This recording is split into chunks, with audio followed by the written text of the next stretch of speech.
Robot হয়ে যাচ্ছে হাঁসের বাচ্চার মা, এও কি সম্ভব? হ্যাঁ, এটাই সম্ভব করে দেখিয়েছেন পরিচালক ক্রিস স্যান্ডার্স তার নতুন অ্যানিমেশন সিনেমা দ্য ওয়াইল্ড রোবটে। যে ছবিটা আমি আজকে দেখে এসেছি সিনেমা হল থেকে। আজকে ভিডিওতে সেই ছবিটাকে নিয়ে কথা হবে। নমস্কার, আমি সৌভিক, সিনেমা প্রেমী আগন্তুক চ্যানেলে সবাইকে স্বাগত জানাই। আজকের এই ভিডিওতে কথা হবে, রিভিউ হবে ক্রিস স্যান্ডার্স পরিচালিত নতুন animation cinema the wild robot নিয়ে। তো দ্য ওয়াইল্ড রোবট এই ছবিটা পিটার ব্রাউনের লেখা নভেল দ্য ওয়াইল্ড রোবট থেকে বেস্ট করে নির্মাণ করা হয়েছে। এবারে দ্য ওয়াইল্ড রোবট এই যে নভেলটা, এটা একটা ট্রিলজি আছে, দ্য ওয়াইল্ড রোবট এসকেপস এবং দ্য ওয়াইল্ড রোবট প্রোটেক্টস। এবার নভেলগুলো আমি যেহেতু পড়িনি, তাই এই ভিডিওতে আমি এখানে কোনো রকম কম্পারিজন করতে পারবো না যে নভেলতে কি কি চেঞ্জেস করা হয়েছে, বা যেহেতু নভেলটার ট্রিলজি আছে তো পরবর্তী পার্ট আসবে, তাই আমি এখানে বলতে পারবো না।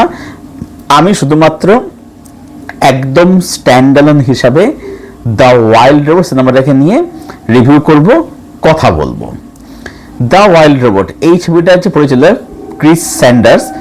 তিনি এর আগে 1992-তে আলাদিন বলে যে সিনেমাটা হয়েছিল সেটার স্টোরি স্ক্রিনপ্লে লিখেছিলেন, এবং তার সাথে সাথে দ্য লায়ন কিং তারও স্টোরি স্ক্রিনপ্লে নিয়ে লিখেছিলেন। এবং how to train your dragon এই যে ফ্র্যাঞ্চাইজিটা খুব বিখ্যাত ফ্র্যাঞ্চাইজি, এই ফ্র্যাঞ্চাইজির প্রথম যে পার্টটা, সেই পার্টটা কিন্তু ইনি পরিচালনা করেছেন। তিনি বানিয়েছেন এই ছবিটা দ্য ওয়াইল্ড রোবট।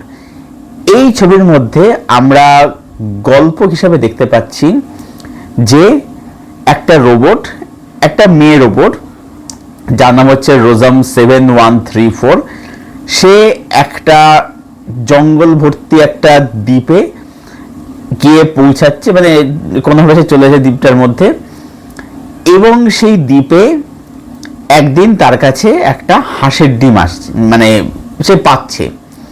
সেই ডিম ফুটে একটা হাঁসের ছানা বেরোচ্ছে, ফুটপুরো সুন্দর ছানা বেরোচ্ছে, এবং সেই হাঁসের ছানাটির সাথে কীভাবে তার সম্পর্ক গড়ে উঠছে, কীভাবে তাকে উঠতে শেখাচ্ছে। কারণ হাঁসের ছানাটি ছিল হচ্ছে অনাথ, অরফ্যান ছিল, তাকে অন্যান্য হাঁসের যে সমাজ আর কি তাকে অ্যাকসেপ্ট করতে চাইছে না, নিতে চাইছে না, এবং কীভাবে সে হাঁসদের সমাজের মধ্যে সে অ্যাকসেপ্টেন্স পাচ্ছে, এই রোজাম সিনাথিপুরকে তাকে অ্যাকসেপ্টেন্স করাতে সাহায্য করছে।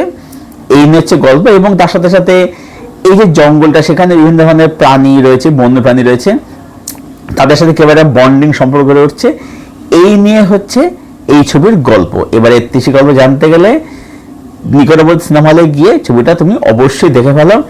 যদিও সিনেমাটা খুবই লিমিটেড রিলিজ করেছে, তো সেই জন্য নিকটবর্তী হল বলাটা হয়তো একটু বেশি বলা হবে, কিন্তু তবুও আমি বলবো যে যেখানে চলছে, যদি রেঞ্জের মধ্যে যদি হয়, মানে ডিস্টেন্সের মধ্যে যদি হয়, তাহলে সিনেমাটা কিন্তু অবশ্যই দেখো। তো আমি জানি না যে এই সিনেমাটা দেখার পরে মনে হলো যে এই সিনেমাটাকে নিয়ে কেন আমাদের বাংলার মুভি রিভিউ কমিউনিটি তারা কেউ কেন সেভাবে কথা বললো না।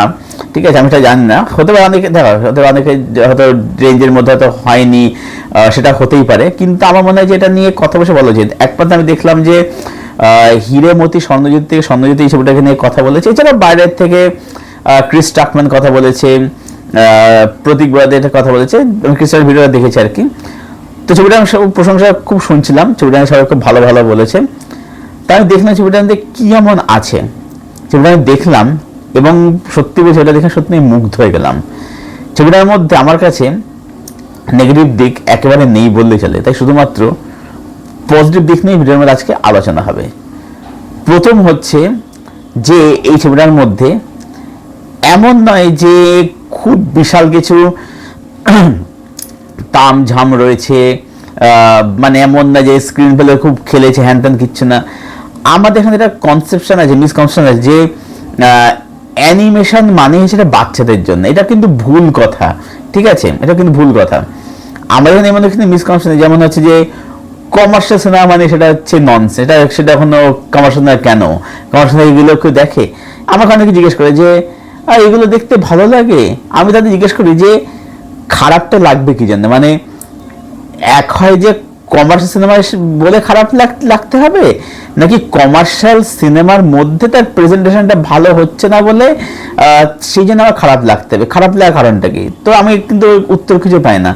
ঠিক সেটা অনেকে আমাকে জিজ্ঞাসা যে একেবারে এখন অ্যানিমেশন দেখায়, কার্টুন দেখানো, ব্যাপার হচ্ছে যে মানে আমরা যে অ্যানিমেশন দেখে বড় হয়েছি, আর এই ওয়ার্ল্ডের যে ছবিগুলো সেগুলো কিন্তু এক জিনিস কিন্তু নয়, এটা কিন্তু বুঝতে হবে কিন্তু, ঠিক আছে? হ্যাঁ, ডেফিনেটলি অ্যানিমেশন বাচ্চাদেরকে টার্গেট করেই বানানো হয়, বাট এমন অনেক অ্যানিমেশন আছে, গল্প এমন আছে যেগুলো বাচ্চাদের টার্গেট করে বানানো হয়, সেগুলোর মধ্যে কিন্তু অনেক কিন্তু এমন লেসন এবং ফিলোসফি আছে যেগুলো থেকে কিন্তু বড়রাও কিন্তু মানে মানে শিক্ষা লাভ করতে পারে। তো সেই জন্যই ওরকম ব্যাপার নেই যে অ্যানিমেশনের বাচ্চারা এসে দেখবে আর কি। যাই হোক, তো এটা তাদের যার যার চিন্তা ভাবনা আর কি। তো সর্বপ্রথম এটা বলবো সেটা হচ্ছে যে এই ছবিটার মধ্যে গল্প খুব সহজ সরল গল্পটাকে বলেছে খুব সহজ সরলভাবে, কিন্তু গল্পের মধ্যে এত সুন্দর সুন্দর কিছু মোমেন্ট আছে দেখবার মতো, দুর্দান্ত কিছু সুন্দর কিছু মোমেন্ট রয়েছে। এবং এই ছবির মধ্যে যে দুটো জিনিস আমার সব থেকে ভালো লেগেছে এটা হচ্ছে যে এক হচ্ছে মায়ের ইমোশন, যে মানে মা হওয়া মানেই যে সবসময় তোমাকে যে বায়োলজিক্যাল মাদার হতে তার কিন্তু কোনো ব্যাপার নেই, ঠিক আছে? তো এই ব্যাপারটাকে, এই মায়ের ইমোশনটাকে এত বিউটিফুল দেখানো হয়েছে, দেখবার মতো। দ্বিতীয়ত হচ্ছে যে এই যে জঙ্গলটা যেখানে দেখতে পাচ্ছি যে এখানে কিন্তু মানে কারোর কিন্তু কোনো রেসপন্সিবিলিটি দায়িত্ব বলে কিছু নেই। এই যে রোশন সেভেন অ্যান্ড থ্রি সে তাদেরকে কিন্তু অনেক বেশি রেসপন্সিবল হতে শেখাচ্ছে, এবং অ্যাট দ্য সেম টাইম একটা যে দলগত একটা যে সংঘবদ্ধতা, একটা যে ইউনিটি, একতা, এই ইউনিটির পাওয়ার কতখানি সেটা কিন্তু ছবির একটা পর্যায়ে আমরা কিন্তু দেখতে পারি। তো এই ব্যাপারগুলোকে আমরা আমাদের কিন্তু মানে ফিল করি, পরিচালক সেটা কিন্তু আমাদের ফিল করিয়েছেন। অর্থাৎ ছবিটা অ্যানিমেশন হলো, তার যে মানে ভিতরে যে ম্যাচ এটা কিন্তু সত্যি দেখবো, এবং সেটা দেখতে দাম ভীষণভাবে ফিল হচ্ছে ফাইন্ডিং নিমো এবং ফাইন্ডিং ডোরি, এই দুটো সিনেমার কথা। ছবির ফার্স্ট হাফ যদি বলি, ফার্স্ট হাফ আমার কাছে বেশ একটা ফিল গুড লাগছিল আর কি, আর সেখানে বেশ কিছু হাসি মজা সব রয়েছে, সেটা ইয়ে হচ্ছিল।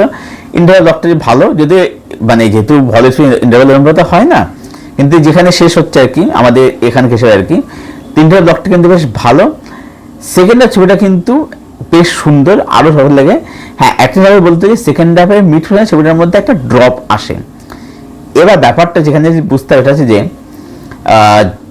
আমরা যখন কথা বলি, কনভারসেশন করি, আমরা কি সবসময় কি মানে কাজের কথা বলি? তা তো বলি না।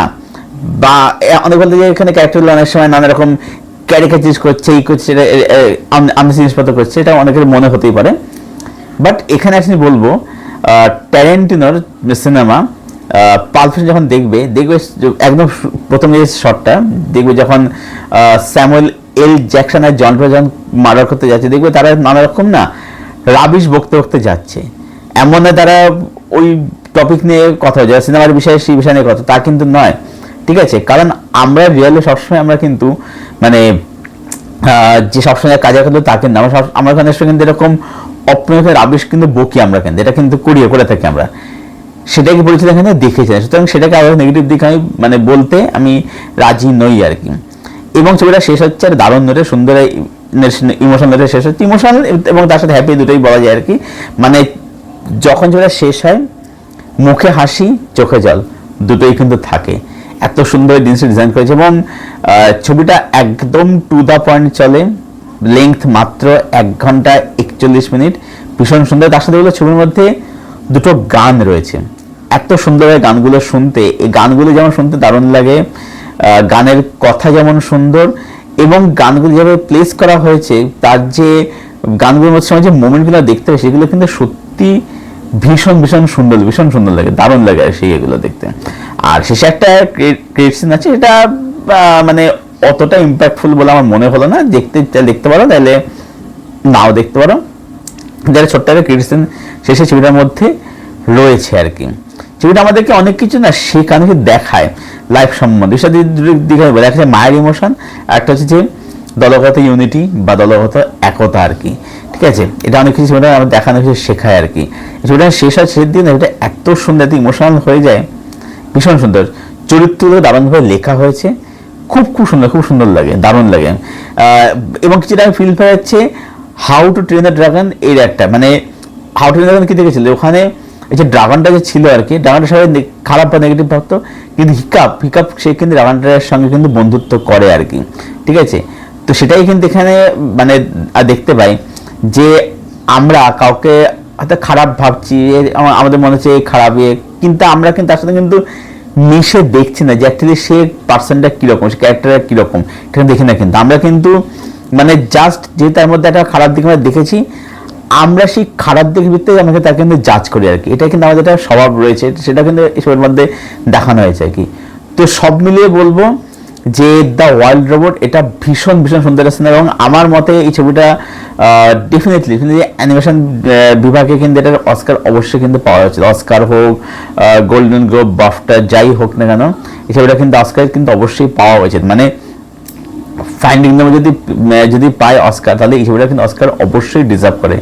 এত সুন্দর গল্প, এত সুন্দর সব কিছু এটার মধ্যে, ভীষণ সুন্দর লাগবে। সব মিলিয়ে দ্য ওয়াইল্ড রোবটকে আমি রেট করবো 8.5 আউট অফ 10। আমার ছবিটা এক কথায় ভীষণ সুন্দর লাগলো, আমি ছবিটা দেখে সত্যি মুগ্ধ হয়ে গেছি। ভীষণ সুন্দর সিনেমা। তো এই ছিল আমার রিভিউ দ্য ওয়াইল্ড রোবট, এই অ্যানিমেশন সিনেমাটাকে নিয়ে। যারা দেখনি এখনো অবধি, হাইলি রেকমেন্ড ছবিটা দেখার জন্য। যেভাবে ছবিটা দেখো এবং তারপর জানো কমেন্টে কেমন লাগলো। আর যদি ছবিটা দেখে থাকবে, যাদের দেখা হয়ে গেছে, তোমাদের কি ওপিনিয়ন প্লিজ জানাও কমেন্ট সেকশনে এসে। ভিডিওটা ভালো লেগে থাকলে ভিডিওটাকে লাইক করো, শেয়ার করো, চ্যানেলটাকে অবশ্যই সাবস্ক্রাইব করে দিও, এবং পাশের যে বেল আইকনটা আছে সেটাকে প্লিজ অন করে দাও, যাতে এরকম রিভিউ বা এরকম ভিডিও আসলে তার নোটিফিকেশন তোমরা সংযোগ পেয়ে যাও। ভিডিওটা এখানে শেষ করছি, আবার দেখা হচ্ছে তোমাদের সাথে খুব শীঘ্রই নতুন কোনো একটা ভিডিওর সাথে। ততক্ষণ সবাই খুব ভালো সুস্থ আমার সঙ্গে জুড়ে থাকে।